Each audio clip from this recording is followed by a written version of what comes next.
Well, hello, and welcome to the Growth Mindset Podcast. Join me, Sam Harris, on my journey of curiosity and growth. I have conversations with some of the world's most fascinating humans, from billionaires to Olympians, and most everyone in between, such as suspiciously happy people and even a hitman. Success isn't just for successful people, it is earned, and you can earn it too.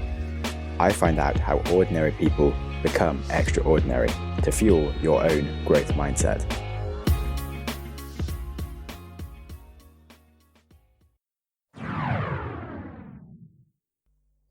On the show today, I'm delighted to be interviewing Graham Hobson. He is a CTO and entrepreneur and was the founder of Photobox, Europe's largest personalized printing company, and also the owner of the infamous moonpig.com. Since the sale of the Photobox Group in 2016, Graham has worked with many startups and social impact companies on their growth and exit planning. Graham's just a truly brilliant wealth of information on business and life success. I really love his attitude towards sustained and steady growth. He's constantly focusing on how to keep edging the needle forward rather than looking for just quick wins. And Graham is a lovely human, and it was great to have his time on the podcast, and I hope you learn as much from him as I just did. So without further ado, welcome to the podcast and my interview with Graham Hobson.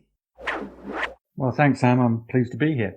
So I just wanted to find out more about you. Being in the job made you want to just not work for other people, or was it that you just saw the opportunities? I think there's a lot of serendipity to startups. You kind of have to be in the right place with the right people around you and the right opportunity and the right connections. And all of that came together for me in a way that felt very contrived, but it worked. So many different things that came together at once. The main thing was the motivation for doing it, which was, at the time I had two young boys. I've got three sons now, but I had two and they were aged 3 and 1. And this was 1999 and effectively pre-digital for photography. So we used to take lots and lots of photos of them on a film camera, and every couple of weeks I'd go off to Boots with my roll of film and put it in for processing, and a couple of days later I'd go and pick it up and bring it home, and we'd look through the photos, and it just felt like there was a kind of poor quality ratio, which was something to do with the medium. You know, you couldn't preview the pictures, but also I was a terrible photographer. So out of every pack of photos, maybe 36, there were like 4 or 5 that were really good, and the rest were kind of meh or junk. And you don't want to tear up pictures of your kids, but I'm kind of like that. I like keeping the high value things and not the low value things. So I thought the best way to be more selective about what we print is to buy a digital camera. So I bought one in 99.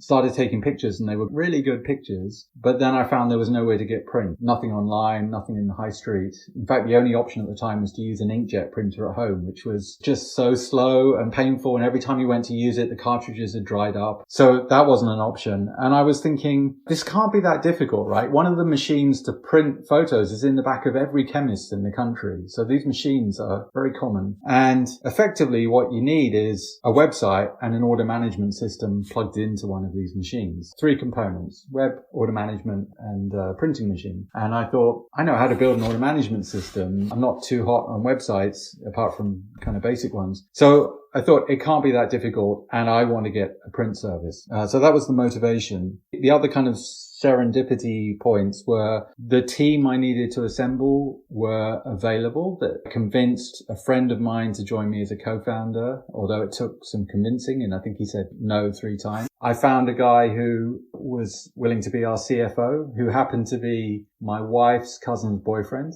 but it turned out he had some experience with seed capital and in fact one NASDAQ listed company. So he was the perfect guy for the finance side of things. And whenever I used to go to my dentist, he said, "Oh, you work in technology, don't you? My cousin runs PC World." And he would always say this. So I phoned my dentist and said, "Does your cousin still run PC World? Because he could be really useful to me in marketing for this idea I've got." And to cut a long story short, he didn't. He'd left PC World, but his name was Colin Glass, and he turned out to have been very connected to the photography industry in the UK, and he joined us as chairman. So all these people fell into place. I think also at the time I was 35 and there was this perception, the dot-com boom was happening. The perception was all dot-com entrepreneurs are 23, wearing Converse, straight out of college. And the reality was, I think the average age of an entrepreneur at the time was 35. But it makes sense, right? You're at this midpoint in your career, in your working life, and you've accumulated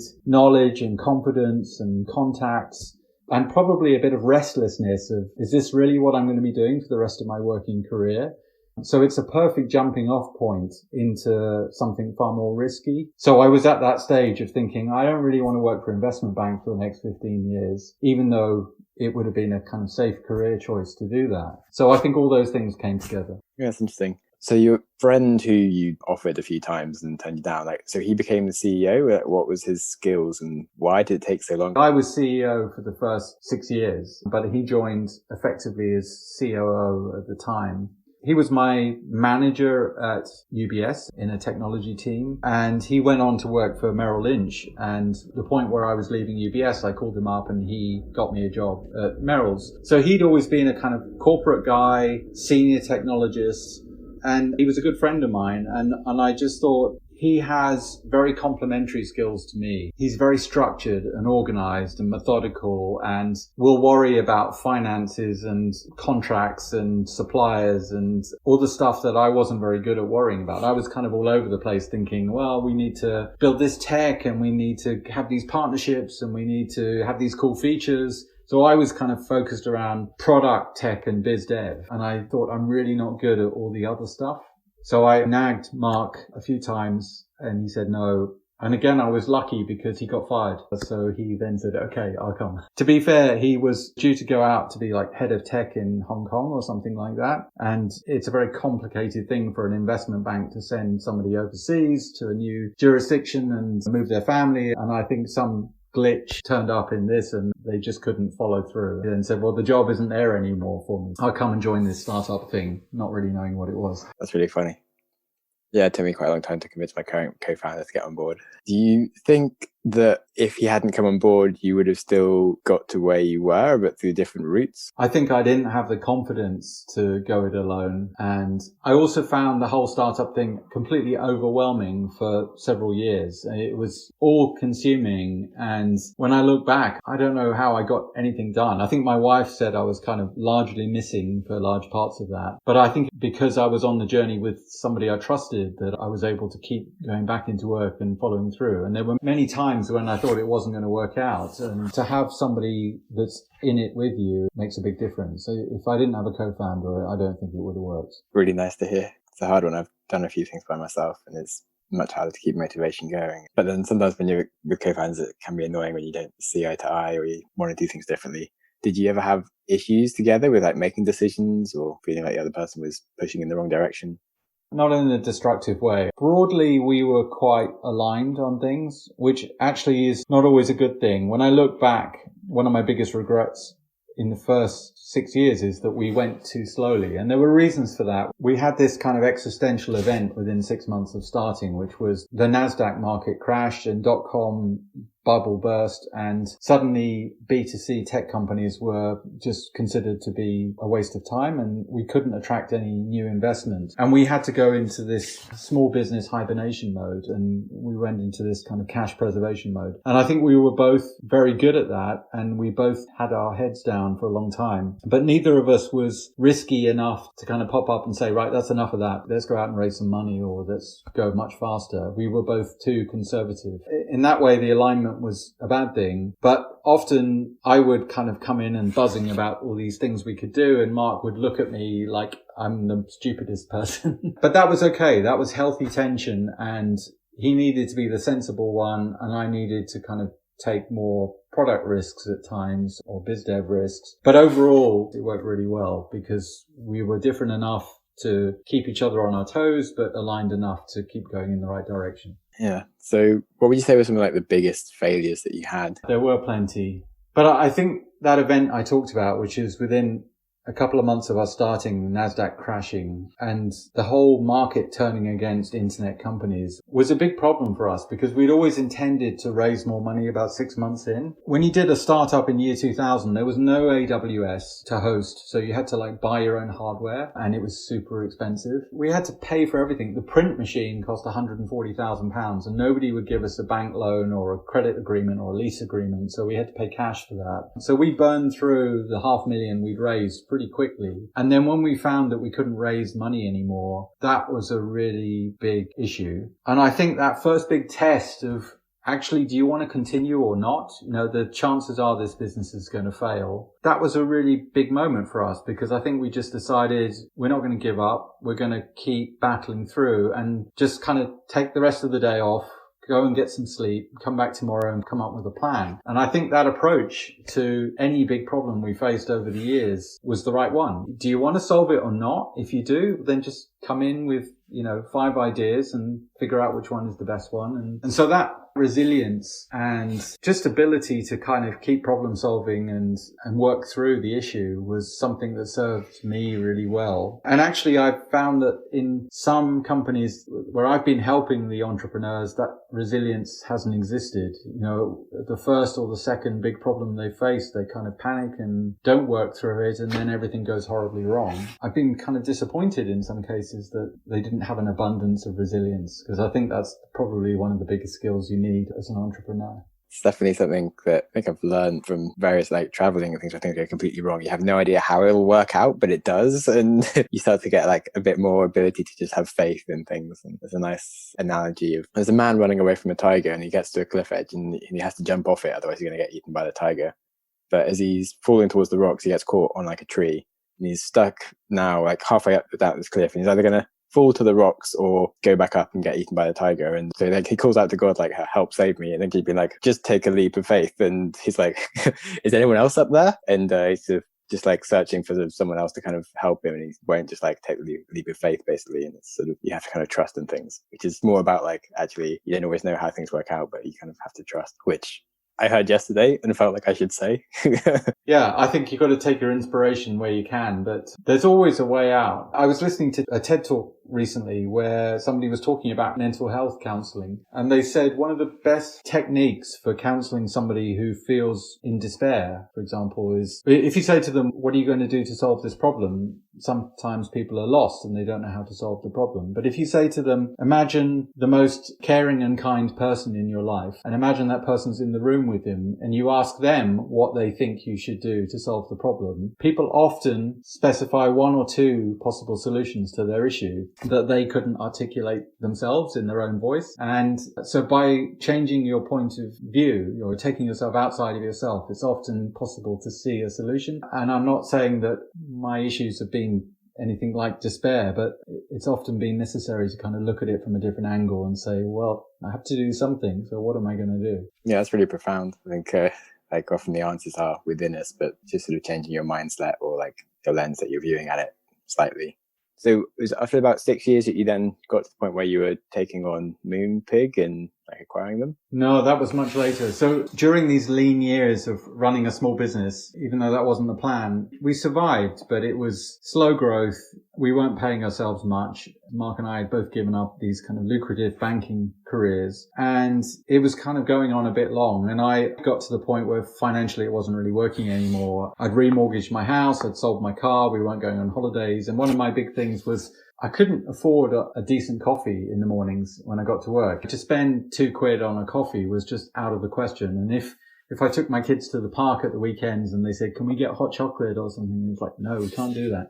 And it just got a bit tiring that after, at this point, 5 years in, I really felt pretty broke. And so I said to Mark, we've got to change gears now. We either have to kind of grow and go to the next level with this company, or we have to give up, because I didn't sign up to run a small business. So we made a plan to do that. And the plan was go and raise some money, actually float the company on AIM, which is a really small market in the UK, and use the money to go and acquire an European business and expand into Europe. So we had to do it the other way around. We went and found a small Swiss company that we wanted to acquire. They were only 7 people, but they were already serving 12 countries. And we agreed a deal with them and then said, we're going to do this AIM listing. And so this was happening towards the end of 2005. And we flew over to Geneva to do the due diligence on them, Mark and I. We couldn't afford advisors to do this for us. And at the end of the first day, I spotted a problem in their database. It looked like they'd never charged VAT on any of their orders. And when we challenged them on this, they said, well, we're Swiss. We don't have to charge VAT. But that didn't make any sense because, for example, they had German customers and they were printing in Germany for those customers. So it felt to me like VAT was going to creep in somewhere. And it turned out the next day that indeed they should have been charging VAT all along and they hadn't. And their liability was basically more than the company was worth. So the deal fell apart and we couldn't buy them. And we phoned up our nearest rivals in France, a company of a similar age and similar stage of the business, and said, should we put the two companies together and go and do that? And they said, well, we've got some VCs lined up from the US. Why don't we buy you and we'll raise VC money to do it? So that's what we did. Effectively, a French company called Photoways ended up technically buying Photobox in the UK, and that happened in early 2006. But you still owned most of the company? Yeah, because it was shares, right? So I ended up just owning shares in the new company, but there were 2 guys running the French business. And actually, both of them moved on shortly after the deal happened. So Mark and I were kind of left running this pan-European company, albeit on a small scale, not really knowing what we were going to do. Plus, I had now teams in France, and I was thinking, I don't want to move to France, and I can't be on Eurostar every day. So what are we going to do? So we went to the VCs and said, we really need to hire a new CEO. And they went out and found this great guy called Stan, who joined us later that year in 2006. And I've got a feeling that Stan felt like he was joining for a couple of years, and he ended up staying with us for 10 years. And so at that point, I shifted to be the CTO of the company, and we had a professional, experienced CEO. Yeah, it's funny recognizing things you can't do. I do like asking people about like hiring. So I guess you were quite involved in the hiring process besides the VCs. Like, what were the key questions that you asked people to work out who would be a good fit for the team besides just the CEO? Oh, I'd love to say I had this, whole philosophy and strategy around hiring, and I didn't. Although I think that my gut instincts kicked in at some point. First of all, when I started Photobox, even though I'd worked for the London Stock Exchange and these banks, I'd never actually run a team. I'd always been an individual contributor as I was back in my school days, effectively a tech contractor. So management was a bit of a shock to me, having to deal with people. I think it was probably about 5 years before I fired somebody. And even then, I think he basically fired himself because he saw that I was having such a difficulty doing it. So I wasn't very strong on people management and definitely not on the techniques of hiring. I think it was kind of hit and miss at the beginning. We were so small and so impoverished that we would just basically hire anybody that came along that we could afford. And sometimes it worked and sometimes it didn't. And we were effectively, though, a high growth company over the years. And it felt like a balloon that was expanding. And some people would just fall off as it was growing, and some people would find a way to keep clinging on as it grew. We hired this lady called Helen, who came in as like our head of customer services, but she ended up doing about 10 different jobs in the company, and whatever we threw her at, she mastered it. And then we had other people where they were really, really good at the job we gave them to do, but as the company grew around them, they stayed stuck in that role and ended up getting layered and layered. And some people obviously didn't work out at all. So it was kind of hit and miss. But to go back to your question, I think towards the end, I learned that it's really important to hire on values. Like, I really don't care where somebody went to school or whether they have a degree or not. One of the best developers I ever hired was someone who just didn't impress me during the interview. And as we were wrapping up, he mentioned some personal project he'd been working on, and he showed it to me. And it was this amazing kind of map of the world of travel photos and EXIF data tagging, and it was just a really impressive, relevant project. And I hired him because I could just see the passion and the skills he put into this personal project, even though he was not as impressive as a candidate. But then hiring for values like somebody who's honest and flexible and a good communicator and empathic with customers and all this sort of stuff, that's far more important than their specific technical skills. And I think the questions I'd ask were always about the domain we would want them to work in. And I would look, I guess, for a couple of things. Well, I'd look for them to demonstrate some skills that were relevant, obviously. I'd look to learn something from them during the interview. If they can't teach me something new in an hour, then that's a problem. And I think you said, what question would I ask them? I only had kind of one standard question, which was a boring thing. It's nothing to do with what they did, but it goes back to the take yourself outside of your own frame of reference. I would always ask somebody to say, if I talk to your manager, your current manager, what would they say as the most relevant areas for improvement for you? If you ask them to think of their manager's view of them and what could improve, they always come up with something that's relevant. It's a very difficult question to fake or to just lie and say, well, they would say I'm perfect in every way. Like, it's just not credible. So that one always worked because it did surface what they felt were their biggest areas for improvement. I really like that. I'm going to use that, I think. And so then once you started growing much faster and had the CEO, it was like another 6 years, 10 years before you got around to acquiring Moonpig? So what happened was we grew really quickly from that point. I had the most traumatic project of my life, which was I naively said, I'll take our existing 6 small websites around Europe and I'll build one super website that does everything and give me, 9 months and 12 people and it'll be there. And 2 years later, this kind of dog's dinner of a website turned up that was really slow and wasn't anything like what I'd promised, but we got it going. And so that was distracting. That took a couple of years to really lock in and another 6 months to kind of work out the bumps. But once we had that website in place, our growth was very rapid. We suddenly had a premium service that we could roll out all across Europe with a full product range and some quite good software tools to design more complex products. And we were growing quite rapidly into new countries with new product ranges and the revenue was going up. And I think in 2010, we had our first opportunity to sell the company. We had an approach from an overseas company that were interested in buying us. And it really felt like it was going to happen. And at the very last minute, it fell apart. And M&A is a really super complex thing. And anybody that tells you that a deal is 100% going to happen, it hasn't been through it before, because there are so many reasons why these things can fall apart. And when we were reflecting on why couldn't we sell the company in 2010, we came to the conclusion that we were a bit subscale, even though I think at the time we were maybe turning over like 90 million pounds or something like that. We felt that we were kind of stuck in between two worlds. We were too large to be an SME, so there weren't hundreds of companies that could buy us, and yet we were too small to consider things like an IPO or a trade sale to a big tech company. We were in this middle ground and we were trying to figure out what the weaknesses in the business were. And we thought, well, we need to add revenue. We need to add profitability. We need to add another product that's not so aligned with photography and Christmas. And Moonpig was the answer, really. I knew Nick Jenkins for years. He'd done the card printing for us for years. We'd done some products for them and we'd worked together closely. And so teams got together to figure it out. And that deal ended up happening in 2011.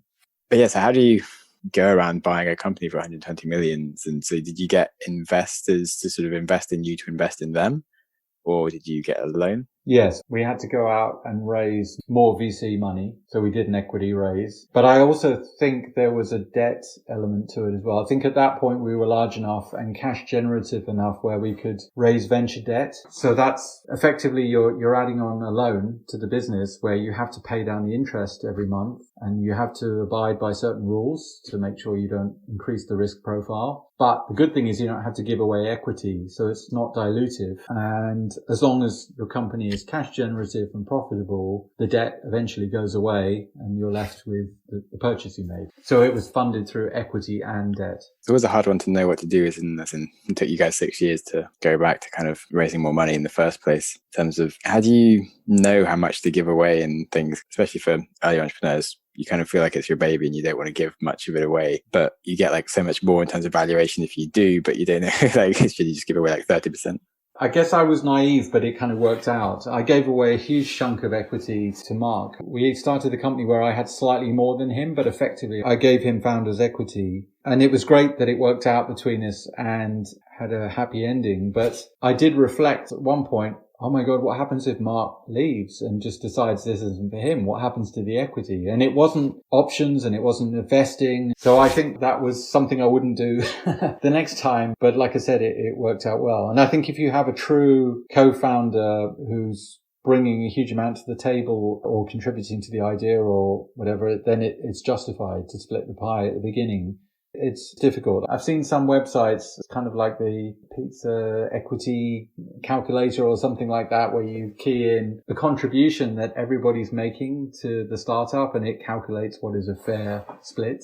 There are books written on the subject as well, but I think you've got to do what's fair. I've always been a kind of generous soul and not want to hoard too much on my own side. So I think people have to feel incentivized and they have to feel like they have as much at stake as you do. And it's very difficult to do if you've got like 90% of the equity and you've given away 2 lots of 5% to somebody else. Yeah, that's really interesting. Very sort of analytical view of just focusing on what is the most important thing and having a relentless focus on your priorities. I did kind of wonder, like in terms of the mission, before you first introduced like how you got into the business, because like, when you think about it now, like a photo printing company sounds like a business just for the sake of having a business. But like when you started it, actually, it sounds like, okay, you had a real problem with like your family photos and like these things didn't exist. But did you ever feel like you started to lose track of the mission later on when there wasn't such like a need as such as in businesses now exist that can print photos?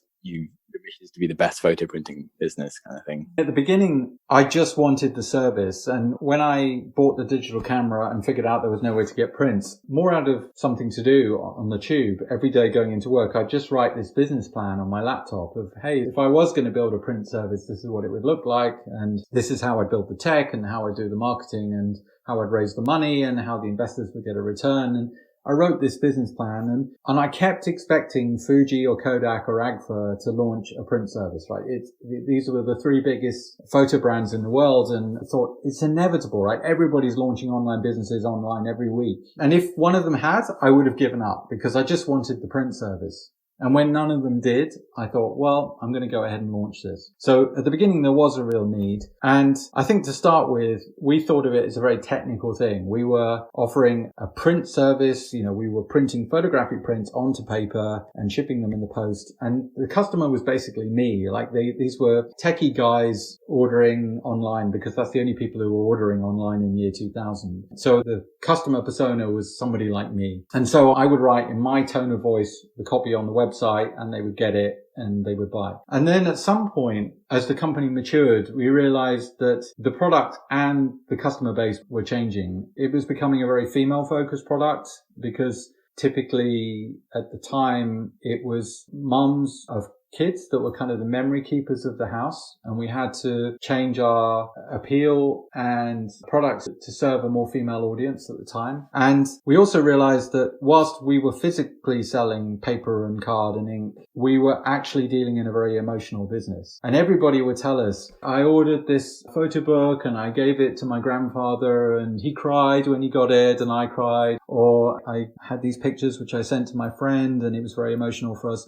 And the common thread was this emotional connection that the product was enabling. And we realized that was actually the core of our business. We were enabling these emotional connections between people. And the product could take many physical forms, but it had to have that emotional element to it, which Moonpig has as well. Moonpig had more of a humor element, but it was still an emotional connection. And every time we thought maybe we should be selling SD cards or accessories or something, we'd say, no, like none of these things had that emotional element. So it was just easy to completely discount them. So even as the business got much bigger, it still remains true to that original idea of we were using imagery to share connection or to make connections between people and often share emotion or humor.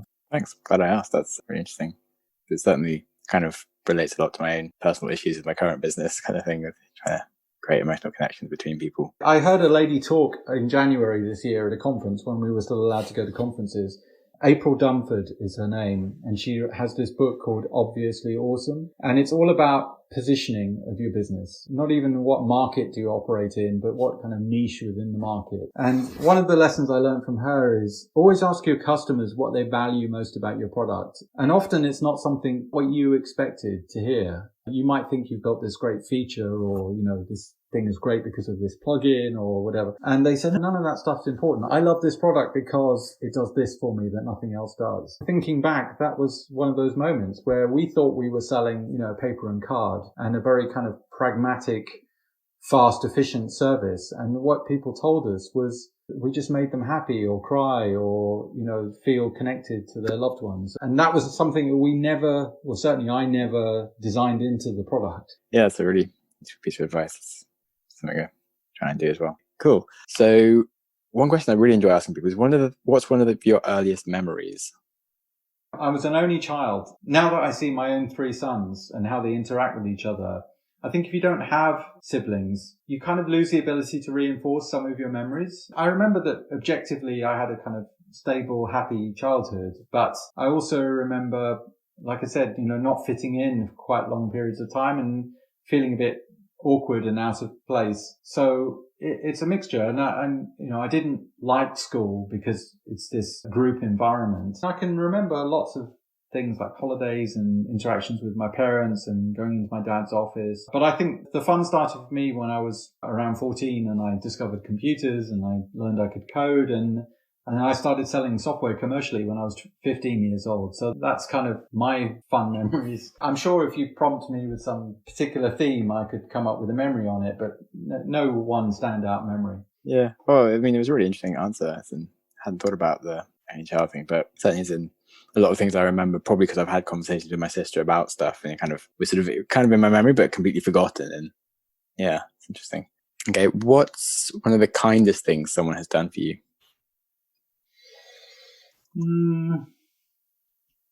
I think in a business context, it's probably Stan, my CEO. Just as I said, he had every reason to be frustrated with me getting up to speed, and just him being very patient and almost kind of respectful of my founder status, even though I didn't expect that. He's one of my best friends now, and I just appreciated the way that he very gently coached me and supported me through my own rapid learning curve. So I think that was really kind of him. And I think if I'm being kind to other people, it's just about giving them time and my full focus and supporting them in any way I can. Yeah, it's really nice as in when you don't necessarily have the skills directly, but someone has the faith to help you find the skills and things and giving you the opportunities before you're quite ready for them is where the most growth occurs.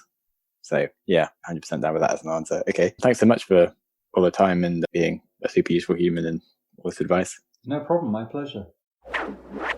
Thanks so much for Graham appearing on the show. What a hero. But there is more coming from Graham. During his time growing the Photobox group into the hugely successful business it became, Graham had a really big number of lessons, and perhaps the biggest lesson he had was to learn the growth mindset. And he says that it was taught to him by the CEO that they took on to help grow the company, and Graham admits that he felt regularly out of his depth growing the company from zero to a huge exit, which is just a very uncommon thing for many entrepreneurs. And he believes the main reason for his success was others' belief in him that he could learn new skills rapidly and for developing his own mindset. So next episode, we have a short 10-minute masterclass from Graham on mindsets that you really won't want to miss. I hope you enjoyed the episode as much as I did. My goal for this podcast is to help make people happier and wiser, and I'm also working on a few other projects in the podcasting space to achieve the same thing. I run the Wiser Than Yesterday podcast with a friend, where we read and discuss a great non-fiction book a week. Talk about things like philosophy, psychology, the economy, self-improvement, and business. Books such as The Black Swan, Anti-Fragile, Invisible Women, How to Win Friends and Influence People. It's a great resource. Most recently, I've been building an app, Syncify. It's really to level up your podcast experience. You can connect with your friends in the app and listen to the same things. So you can listen live in real time with each other, or create shared playlists and catch up at your own pace. You learn so much more by discussing ideas with friends. It's really silly to listen alone. You can also discover and share brilliant episodes with ease without having to try and recommend podcasts in different apps and just it all getting lost and confused. So it's also good for combating isolation and mental health. I personally find social media quite antisocial, and I just don't find it easy to reach out to friends to chat for no real reason. But I do love doing things with other people, and listening to the same content means that I can naturally talk about the same things, and it just gives me that friend time without going out of my way. So I really hope that it can help you, and I just would love you to try out the beta version and help us build this. And obviously do invite your friends. It's all about friends. So you can find out more about Syncify app by going to syncifyapp.com. Thanks for listening. Congratulations on listening to a whole episode of the Growth Mindset podcast. Before you race into another podcast, try pausing. Ask yourself, what have you learned? What could you change? How will you make that change happen? Did you press pause? Knowledge is useless without action. What did you learn? What should you change? And how will you make that change happen? You can tell us what you learned by contacting us through the website, growthmindsetpodcast.com. And feel free to connect with us or our guests, or just peruse the show notes. Our Instagram is @growthmindsetpodcast, or follow me @SamJamSnaps for a daily reminder to stop using Instagram. If you enjoy random acts of kindness and want to support the show, you can support us on Patreon or leave us a review on iTunes, and you'll make me very happy. And with that, keep learning and keep growing.